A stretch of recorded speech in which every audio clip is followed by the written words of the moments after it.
question. Yes. As a country, we must be looking somewhere. But our president says, we are not looking east, we are not looking west.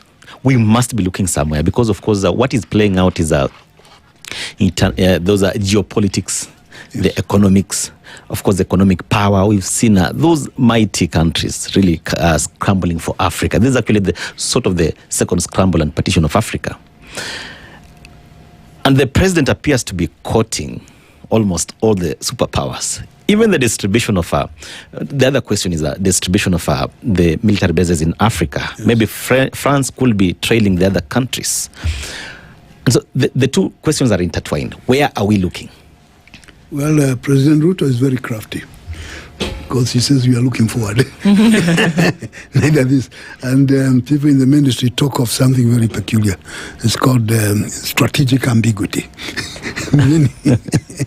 Meaning that they can do anything they want as long as they think it is in their interest. And being ambiguous gives them the leeway. So you don't, when he was in Washington, praised, Biden gave him some dinner and promised a few things. and then after some months, he was in China claiming that the Chinese and the Kenyans were reshaping the world. Yeah. Said that visions of grandeur, which sometimes can. So I think Ruto's statement that we look forward is a good one because it shows some sort of independence. In fact, one may say that outside Kenya, Ruto does look good in the way he projects himself. Okay.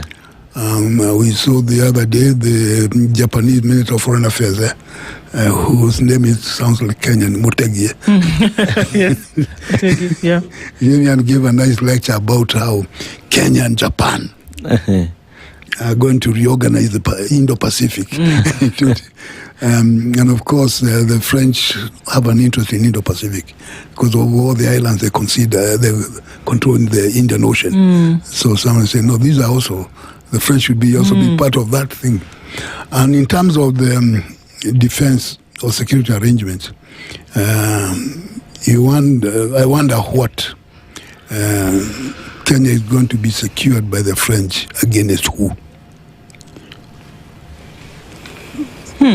So, and the French are in Djibouti in a big way. Yes, they are. And they are in the Indian Ocean. Yes. In a big way. Yes.